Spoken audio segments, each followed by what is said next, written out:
जम्मू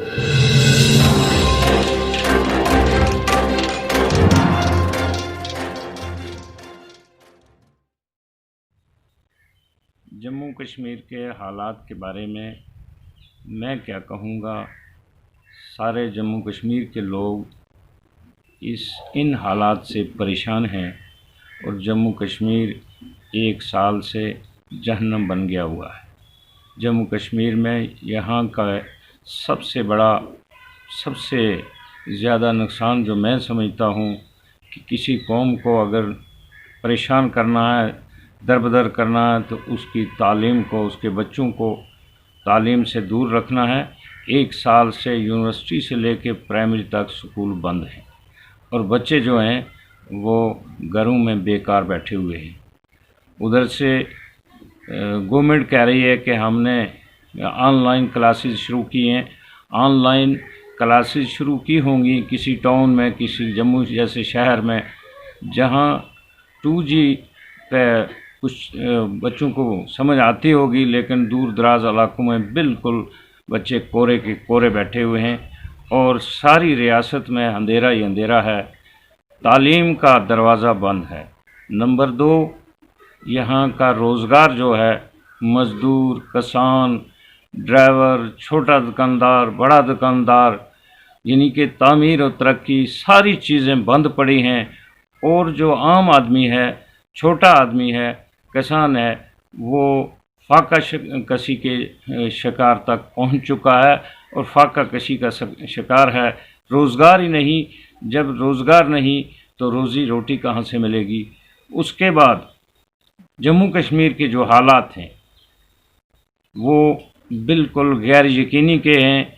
कोई ये भी नहीं कह सकता कि घर से बाहर निकलेगा तो वो ज़िंदा वापस आएगा। ये हाल ही में आप सब लोगों के सामने है कि हमारे यहाँ रजौरी पीडी के एरिया के 3 बच्चे श्रीनगर मजदूरी करने के लिए गए और वो उनकी लाशें भी सारे ने लड़ लड़ के उनकी लाशें वापस ली। बेगुनाह कत्ल हुआ और आज तक हुकूमत ने, ये तो ठीक है कि हुकूमत ने उनकी लाशें वापस कर ली, क्योंकि वो साबित नहीं हो पाया इसलिए कि वो मिलिटेंट थे, इसलिए उनकी लाशें वापस आईं। लेकिन मैं ये कहूँगा कि उन लोगों को बेगुनाह कत्ल जिनको किया गया है, उनके घर वाले जो हैं वो, उनकी रोज़ी रोटी का सिलसिला बंद है। उनके बच्चे हैं, उनकी बीवी है और उनका परिवार जो है, गवर्नमेंट को उनके परिवार को एक्स ग्रेशिया देना चाहिए। उनको जैसे SRO 43 था उसके तहत नौकरी देनी चाहिए ताकि वो परिवार के लोग जो हैं वो बच सकें और अपनी ज़िंदगी बसर कर सकें। लेकिन आज तक वहाँ लेफ्टिनेंट गवर्नर साहब भी गए, लेकिन वो भी कहने से कासर हैं, कोई ऐलान करके या दे के कुछ राज़ी नहीं। तो इस किस्म के हालात में, इन हालात में जम्मू कश्मीर का जो भी इंसान है वो परेशान हाल है।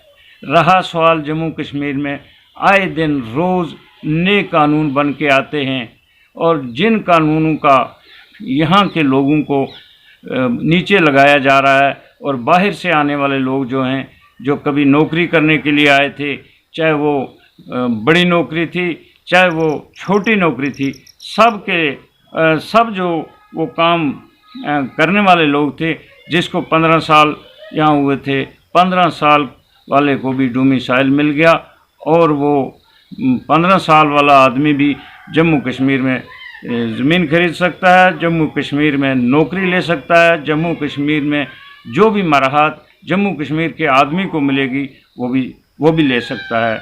इसका मतलब है कि जम्मू कश्मीर के कानून को बिगाड़ के जम्मू कश्मीर के लोगों का जो हिस्सा है, जम्मू कश्मीर के लोगों का जो यहाँ की लोगों का हक है, उस हक पे भी डाका डाला जा रहा है।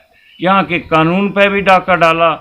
जम्मू कश्मीर एक वो रियासत है जिस रियासत को 200 साल से प्रिंसली रियासत थी, उसको तोड़ के 2 टुकड़े कर दिए गए, उसकी यूटी बना दी गई और यूटी बना के यहाँ टैक्स पे टैक्स, कहीं कोई टैक्स। जम्मू वालों ने तो उस वक्त थोड़ी सी ये खुशी मनाई थी, मिठाइयाँ बांट ली थी, लेकिन आज जम्मू वाले भी रो रहे हैं। बेरोज़गारी है, यहाँ गाड़ियां ख़त्म हो गई, यहाँ जो भी किसी का कारोबार था वो ख़त्म हो गया। अब हम ये समझते हैं कि इन हालात में जम्मू कश्मीर में आप ये समझते हैं कि नया कानून ला के, नए लोगों को ला के, नए मकान बना के, पुराने सारे उजाड़ के, तो ये इतनी सफाई मेरा ख्याल है इनके बस का रोग नहीं है। मरकज़ी सरकार, हिंदुस्तान बहुत बड़ा मुल्क है, कहीं कोई बगावत है, कहीं किसान का मसला है, कहीं स्टूडेंट्स का मसला है, कहीं किसी तरह के हर मसले में उलझी हुई सरकार है और उलझी हुई गवर्नमेंट। ये लोगों के सामने इनका कोई वकार नहीं रहा है, क्योंकि इनने जो कहा वो झूठ साबित हुआ और उस झूठ को छुपाने के लिए झूठ पे झूठ बोले जा रहे हैं। तो मेरा ये मानना है, मेरा ये कहना है कि जम्मू कश्मीर में सियासी लोगों को इन्होंने गिरफ़्तार किया, साल तक बंद रखा, 1.5 साल तक बंद रखा। अब अगर वो बाहर आए हैं तो उनको, जो लोग यहाँ के रहने वाले हैं, सदियों से जिनके कई नस्लें यहाँ आबाद हैं, इन लोगों के अपने मकान हैं, अपनी ज़मीनें हैं, अपना हकूक़ है, अपनी सियासत है, जम्मू कश्मीर का अपना कानून था। ये सारी चीज़ें ख़त्म करके ये एकदम कैसे यहाँ नए लोग ला के नए हालात बना देंगे? तो ये बर्बादी छोड़ें और जम्मू कश्मीर के जो जी शहूर और जी अक्ल लोग हैं उनकी कमेटी बना के यहाँ बातचीत शुरू करके जम्मू कश्मीर को बेहतर तरफ ले जाएं, टूरिज़्म को ज़िंदा रखें, ताकि लोग जो हैं, जैसे वो लोगों की ज़िंदगी चल रही थी वैसे चले।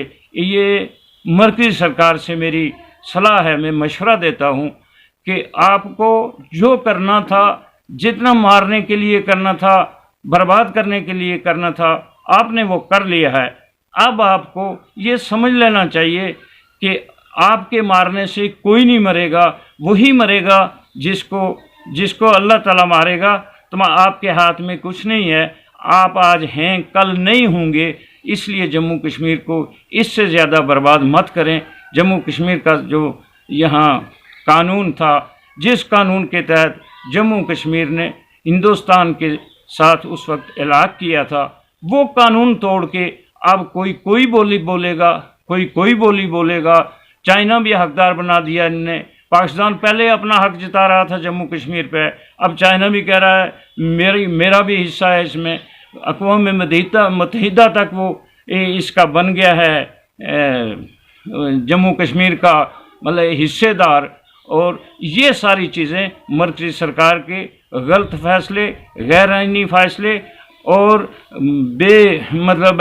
फ़िरका प्रस्ताना फ़ैसले का ये जवाब है कि आज हमारा कोई कल्चर नहीं मिलता चाइना से, हमारा कोई कल्चर नहीं मिलता पाकिस्तान से। हमारा जहाँ कल्चर मिलता, जहाँ 70 साल हमारा कल्चर मिलता है हिंदुस्तान से।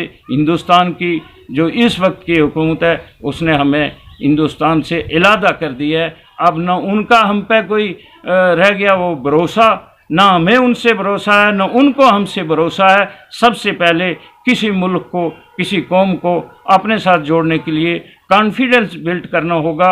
और जब हम पे भरोसा होगा, हम भरोसे से बात करेंगे, आप भरोसे से बात करेंगे, तो जम्मू कश्मीर भी बच जाएगा। मैं समझता हूँ कि हिंदुस्तान की बाकी रियासतों के लोग भी जो ज़े शहूर लोग हैं इस चीज़ में अपना हिस्सा डाल रहे हैं, हम उनके शुक्रगुज़ार हैं और उनको भी हिस्सा डालना चाहिए।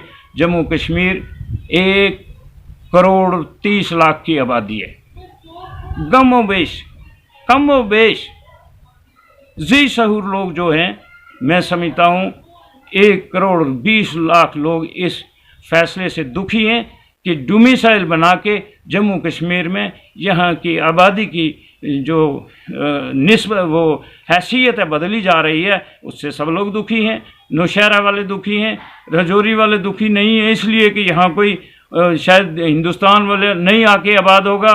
जम्मू वाले, कठुआ वाले और ये सारी जो लोग हैं, ये अपनी ज़मीनें और अपना हक जो है किसी को देते हुए हर आदमी को तकलीफ़ होती है। इसलिए मेरा ये मानना है कि इनको जम्मू कश्मीर के चीदा लोगों की, वो फार्मर चीफ मिनिस्टर हो सकते हैं, फार्मर मिनिस्टर हो सकते हैं, वो हर मकतबा फ़िक्र के लोग हो सकते हैं, कमेटी बना के हिंदुस्तान की हुकूमत को, मोदी हुकूमत को अपनी भी कमेटी बना के वहाँ के यहाँ के लोगों की कमेटी बना के कोई फ़ैसला करना चाहिए, जिस फैसले से जम्मू कश्मीर भी बचे और हिंदुस्तान भी बचे।